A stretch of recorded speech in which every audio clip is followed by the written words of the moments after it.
sejam, vou botar assim, sejam. E esse sejam eu posso botar por causa do teorema de existência e unicidade. Ó.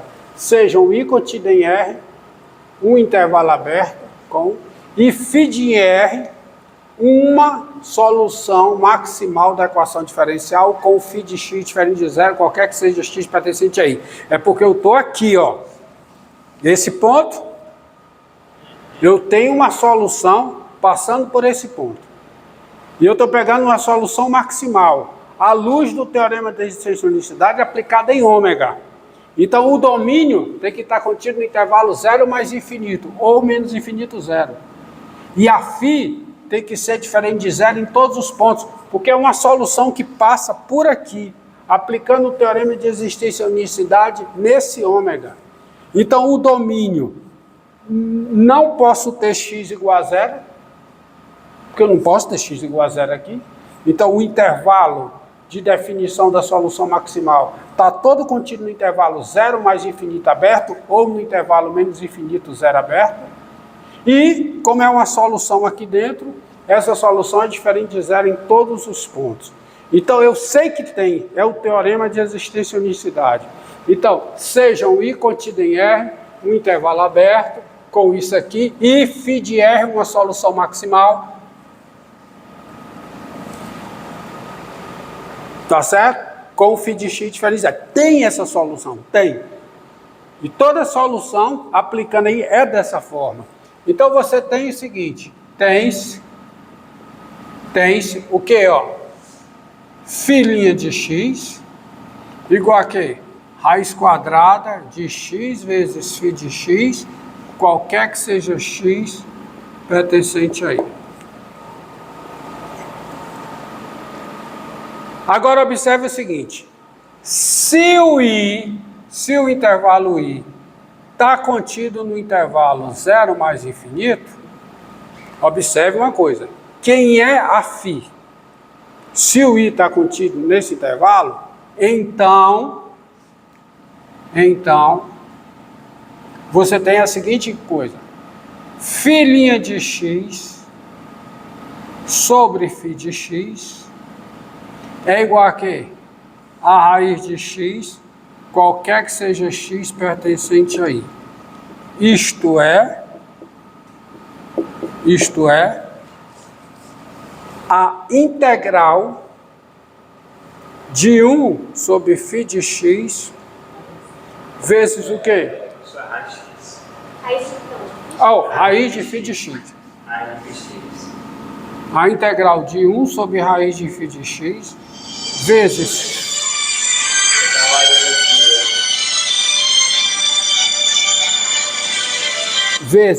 φ' de x, essa integral em x é igual a quê? A integral da raiz de x dx. Tá certo? Entendido aí? E aí, para ganhar espaço, eu vou escrever assim, quem é 1 sobre raiz de φ de x? Quem é? É φ de x elevado a quê? Muito bem, menos 1/2. Tá? E quem é raiz de x? É x elevado a 1/2. Obrigado. Tá certo?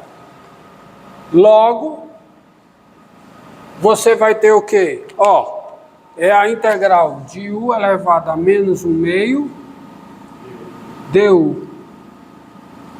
Então, vai ficar φ de x elevado a 1/2 sobre 1/2, né, que é essa integral, é igual a quê? A x elevado a 3/2 sobre 3/2 mais uma constante c, onde c é um número real, mais uma constante c, tá certo? Ou seja, quem é φ de x elevado a 1/2? Φ de x elevado a 1/2 é igual a quem? A x elevado a Está direitinho aqui? É x elevado a 3 meio. Multiplica tudo por 1 meio. Quando eu multiplico tudo por 1 meio, tá? Fica φ de x elevado a 1 meio é igual a quê? A 1/3 de x raiz de x, tá certo? Mais metade de uma constante. É uma constante, tá certo? Isso aqui, qualquer que seja o x pertencente aí, onde C é um número real. Ou seja, você tem isso aqui. Qualquer que seja o x pertencente aí, onde C é um número real. Tá?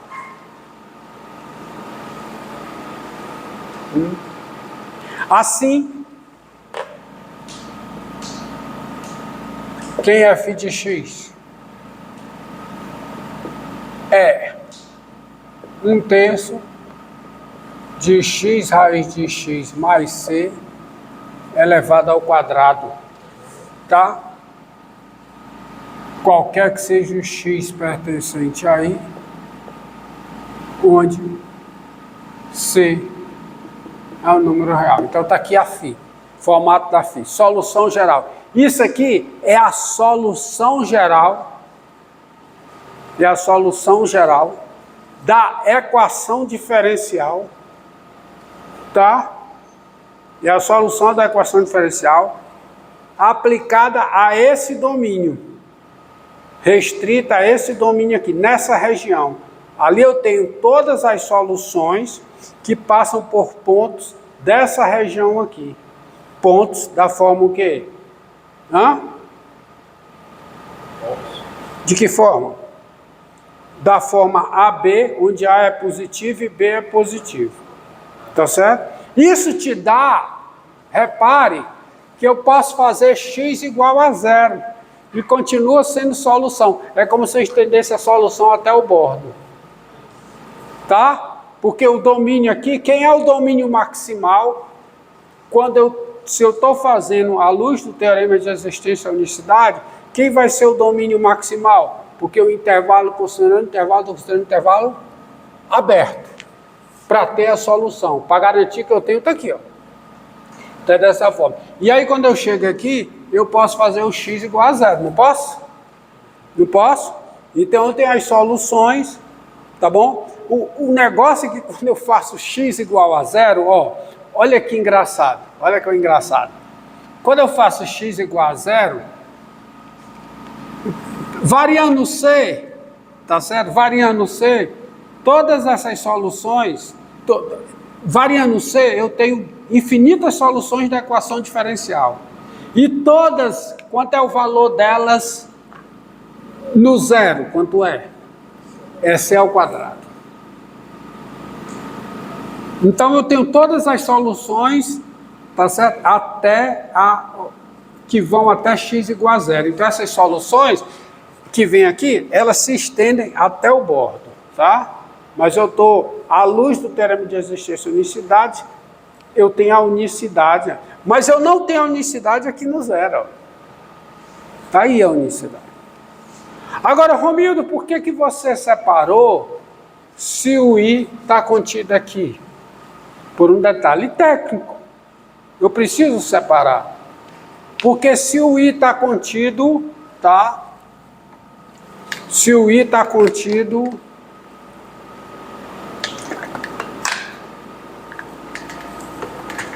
ó, olha aqui, ó.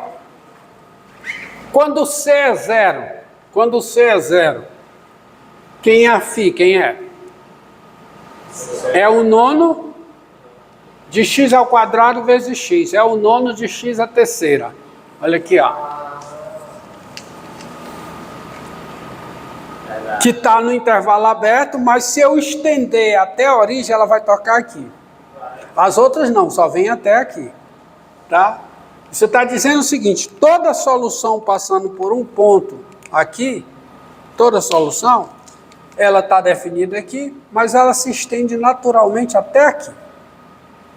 Então, resolvendo no aberto, eu também estou resolvendo aonde? No fechado. Eu também estou achando soluções no conjunto fechado. Tá? E por que eu separei, Romildo? Desculpa. Por que você separou, Romildo? Pelo seguinte, ó. Se o intervalo I está contido aonde, hein? No intervalo menos infinito zero, então, você vai ter o seguinte. Eu estou resolvendo no aberto. No aberto, φ de x é o quê? Negativo, porque as soluções eu estou resolvendo aqui. Então, φ de x é negativo. Então, como é que vai ficar esse procedimento aqui? Você vai ter o seguinte. Φ' de x sobre a raiz quadrada de menos φ de x, que φ de x é negativo, isso é igual a raiz de menos x. Menos x, porque dá, ó, quando eu faço o produto, aí dá raiz quadrada de x, φ de x, porque eu estou lá no terceiro quadrante. Eu estou atrás das soluções cujos gráficos pertencem ao terceiro quadrante, aberto, tá? Que tem, o Teorema de Elasticidade diz que tem essas soluções. Tá bom?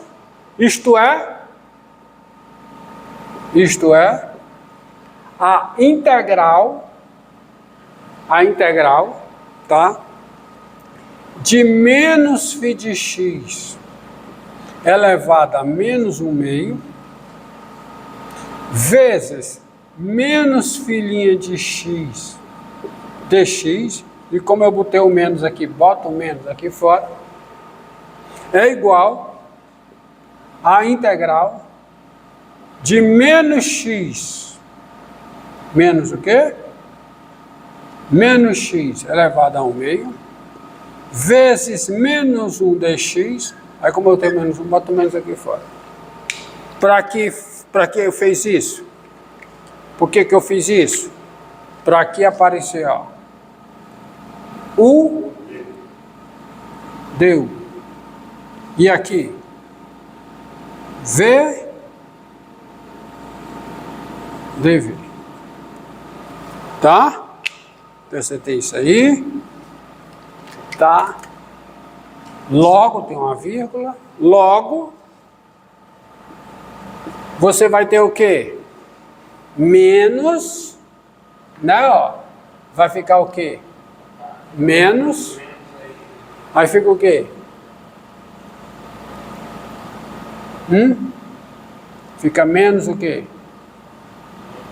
Menos φ de x elevado a quê? A 1/2 sobre 1/2 é igual a quê? É igual a menos o quê? É menos x elevado a quê? A 3/2 sobre 3/2 mais uma constante. Qualquer que seja o x pertencente aí, onde C é quem? É o número real. Tá? Ou seja, eu vírgula aqui, vou continuar aqui. Não vou apagar os coisas. Vou apagar aqui. Vou apagar isso aqui.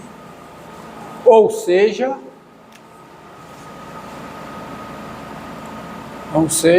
tira o menos lá, você tem, multiplica tudo por menos 1/2. Então você fica com menos φ de x elevado a 1/2 é igual a quê? É igual a menos x elevado a 3/2, tá? É menos 1/3 menos 1/3 de quê? De x raiz de menos x mais c. Tá certo? Entendido aí? Entendido? Qualquer que seja o x pertencente aí, onde c é real. Tá? Portanto, isso aqui vai ficar o quê? Quando eu passo menos φ de x, quem é menos φ de x? Quem é? É menos 1/3 de x raiz quadrada de menos x, mais uma constante, elevada ao quadrado. E se menos φ de x é isso, quem é φ de x? Quem é?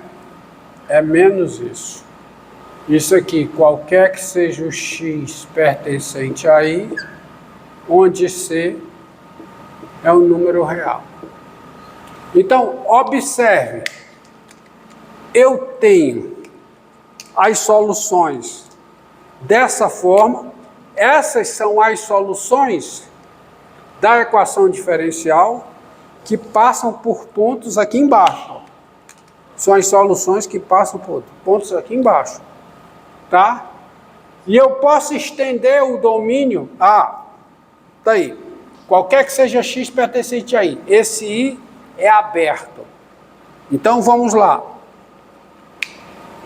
Vamos colocar a solução geral.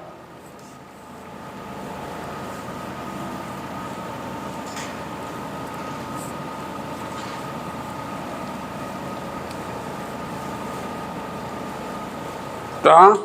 À luz do teorema da existência e unicidade, então você tem assim, deste modo,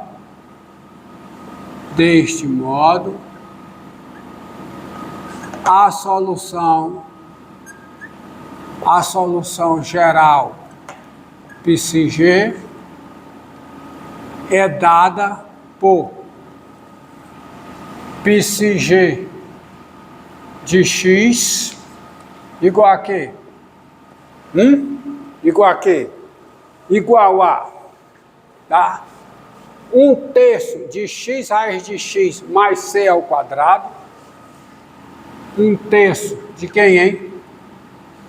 De x raiz de x mais c, tá? Mais c elevado ao quadrado, qualquer que seja x maior do que zero, onde c é uma constante real, ou psi de x é igual a quem? A menos 1/3 de x raiz de menos x mais c elevado ao quadrado, qualquer que seja x menor do que zero, onde c é uma constante real. Tá? Isso eu estou resolvendo aqui. Só que agora eu posso estender para h. Porque quando você olha para cá, eu posso fazer x igual a zero. E pode ver que é solução. Então eu posso botar aqui x maior que ou igual a zero. X menor que... O problema é que quando eu faço isso, eu vou ter duas soluções passando pela origem distintas. Tá certo? O que não fere o teorema de existência e unicidade. Porque o teorema de existência e unicidade diz respeito a intervalos abertos da minha função f grande. Da minha função f grande, que torna... Intervalos abertos, não. Diz respeito a subconjuntos abertos do R2, onde essa função f grande é contínua e a sua derivada parcial em relação à segunda coordenada, o df dy, também é contínua. Então aqui, se eu pegar aqui, a solução geral é dada. Isso aqui eu estou pensando em intervalos abertos. Agora, se eu pegar, tá certo? Quem é o intervalo maximal? Quem é? Zero mais infinito. Que eu já tenho duas soluções.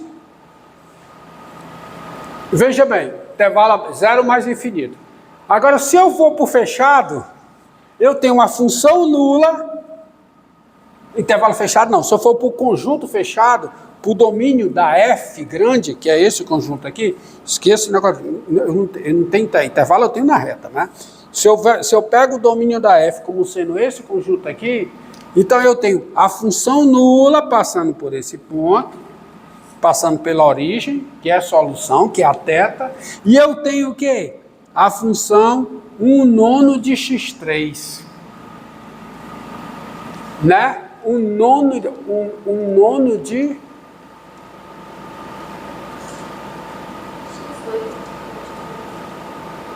Mas é a derivada dela, é o 9 de x3. É o quê? É o 9 de x3. Aquela que é essa área,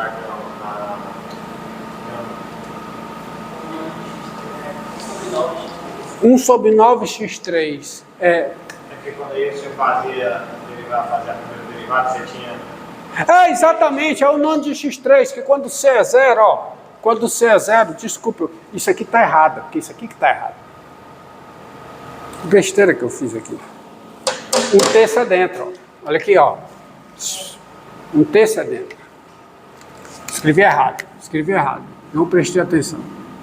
É assim, tá? Como aqui, ó. Deixa eu terminar, tá? Então você tem essa solução aqui. Isso aqui é uma solução da equação diferencial. Isso aqui também é uma solução da equação diferencial. Essas são as soluções aqui e aqui. Tá certo? Agora eu fecho o conjunto. Aí eu tenho x maior que ou igual a zero, x menor que ou igual a zero. Aí são as soluções aqui e aqui. Só que, quando eu faço a constante c igual a zero, tá? Tanto por cima como por baixo, eu fico com o quê? Faça c igual a zero aqui, faça c igual a zero com 1/9 de x ao cubo. Que é uma solução global que vem daqui para cá, que é a gama. Que no ponto zero é zero. E aí tem a questão da função nula. São duas soluções distintas da mesma equação diferencial. Mas isso em nada fere o teorema de existência e unicidade, porque quando eu vou para cá, que é o domínio da F grande, o conjunto não é aberto. Tá? Estamos entendidos? Estamos entendidos. Então eu tenho todas as soluções no fechado. É só pegar x maior que ou igual a zero aqui, x menor que ou igual a zero aqui. Aí quando C é zero, eu tenho uma solução que passa de um lado para o outro, vamos dizer assim, tá? E eu tenho a solução nula também passando de um lado para o outro. E aí acontece essa coisa estranha. Duas soluções distintas passando por o mesmo ponto. Mas repito, isso não fere o teorema de existência e unicidade, porque aqui o domínio não é aberto. Entendido? Eu nem sei nem... Olha, o teorema de existência e unicidade é de existência antes de tudo, depois de unicidade. Por isso é que quando eu escrevi aqui, ó, seja um I contido em R, um intervalo aberto, com isso aqui, e φ de R, uma solução maximal com isso aqui. Eu já estou dizendo sejam. Por que eu estou dizendo sejam? Porque eu estou trabalhando no ômega, que é aberto. E no ômega, que é aberto, eu tenho a existência dessas soluções. E considerando uma qualquer, tá certo? É como se fosse dada, ou seja, o quantificador universal. Ela tem essa cara. Ela ou é dessa forma, ou é dessa. Entendido? Tá? Porque tem. Quem é que garante a existência? Teorema de existência e unicidade para as equações diferenciais ordinárias. E aí pronto, tá. Por hoje é só.